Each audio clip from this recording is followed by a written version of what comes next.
మేము మాకు ఆలోచన పారదర్శకంగా చేస్తాం. మేము దాని ఇబ్బంది వేరే ఉద్దేశం లేదు.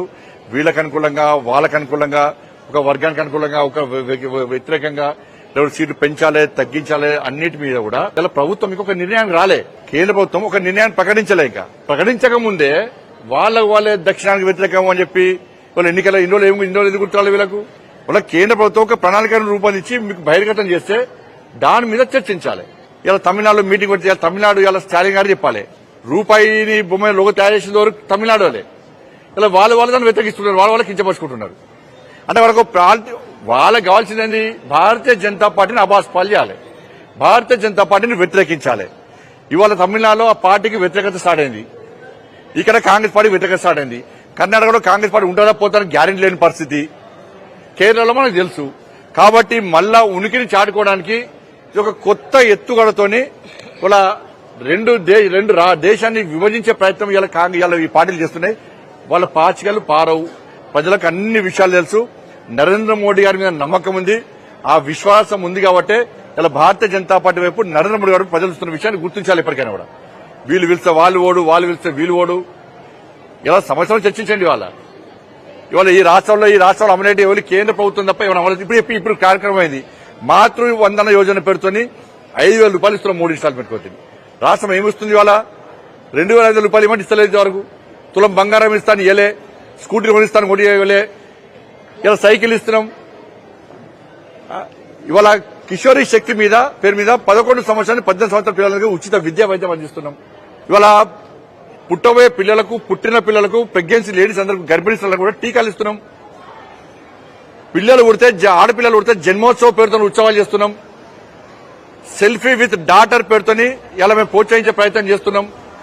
ఏదైతే వాళ్ళ వ్యంగ్యంగా చేస్తారో హేళన చేస్తారో కఠినమైన చర్యలు తీసుకోవడానికి కొత్త చట్టాలు తీసుకొచ్చినాం. చేయాల్సింది గివి లేనిపోని తీసుకొచ్చి సమస్యలు సృష్టించి వాటికి మేమే చేస్తామంటే అది ప్రజలు హర్షించారు. మీరు ఇలా భాగ్యనగర్ అనేది డ్రగ్స్ కి అడ్డగా మార్చారు.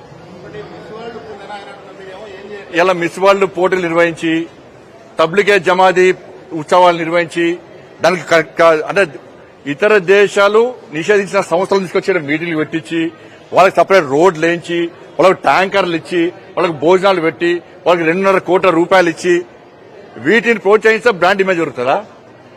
ఇవాళ అన్ని చాలా కాలేజీలు ఉందంటే ఇలా కాలేజీలో చదివించాలంటే తల్లిదండ్రులు భయపడే పరిస్థితి ఇలా తెలంగాణ రాష్ట్రంలో వచ్చింది. డ్రగ్స్ గంజాయి విడి అమ్ముతున్నారు. ఇవాళ చిన్న పిల్లలు కూడా బానిసలు తయారు చేస్తున్నారు. చిన్న పిల్లలతో దందా చేస్తున్నారు. దీనికి ఎవరు రాజకీయ నాయకులు అన్నదండలతోనే. ఏమైంది డ్రగ్స్ కేసు? ఏమైంది డ్రగ్స్ కేసు మీద రాష్ట్ర ప్రభుత్వం వ్యవహారాలు ఏంది? రాష్ట్ర ప్రభుత్వం వ్యవహారాలు ఏంది? ఆలోచన ఏంది? ఏమైంది డ్రగ్స్ కేసు? మీరు చేయరా? ఇలా చేయడానికి మేము సిద్ధం. సిబిఐకి మేము పట్టుకొస్తాం. అక్కడ కేసీఆర్ బిడ్డ లోపడలేదు. ఏ సుబద్ధంగా మేము ఇలా మీరు ఒక్కరిని కనీసం కేసీఆర్ కుటుంబం ఒక్కరిని కాళేశ్వరం కేసు పీకే Kaleshwaram case out. Phone tapping case ఏమైంది? అరే నిందితులు క్లియర్ గా మా పెద్ద ఆయన చెప్తేనే మేము ఫోన్ ట్యాపింగ్ చేస్తామని చెప్పి వాంగ్మూలం ఇచ్చిండ్రు. ఏమైంది? అలా మీ ప్రభుత్వం ఉన్నప్పుడే పారిపోయారు వాళ్ళు, అమెరికా పారిపోయారు. మీ ప్రభుత్వం ఉన్నప్పుడే ముఖ్యమంత్రి గారు రేవంత్ రెడ్డి గారి కళ్ళ ముందు, హోమ్ మినిస్టర్ కూడా రేవంత్ రెడ్డి గారే, వారి కళ్ళ ముందే నిందితులు దర్జాగా అమెరికాకు పారిపోయారు. ఏం చేశారు మీరు? ఎందుకు ఆపలేకపోయినారు? ఎందుకు అరెస్ట్ చేయలేకపోయినారు? మీరు పంపిస్తారు, మేము పట్టుకురావాలి. మీ కళ్ళ ముందు వారిపోతారు వాళ్ళు, మేము పట్టుకురావాలి. ఇప్పుడు ఇవాళ బదనం చేస్తారు. మళ్ళా డ్రగ్స్ కేసు ఏమైంది? పోయింది. ఫోన్ ట్యాపింగ్ కేసు ఏమైంది? పోయింది.